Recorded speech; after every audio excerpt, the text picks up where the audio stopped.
Want to put a new band on your Apple Watch? In this guide, I'll walk you through the simple steps so you can switch bands with ease and confidence.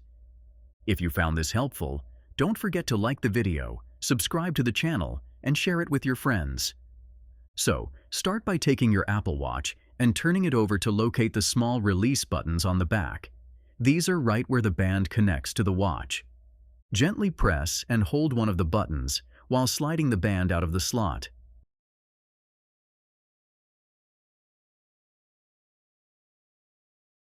Repeat this for the other side if you're removing both bands. Now, to attach the new band, align it carefully with the slot on the watch. Slide it in until you feel or hear a click. This means it's locked in place. Make sure both sides are secure and flush with the watch body. That's it. Your Apple Watch is now fitted with a fresh new band and ready to wear. If this helped you out, make sure to like, subscribe, and share. Catch you in the next one.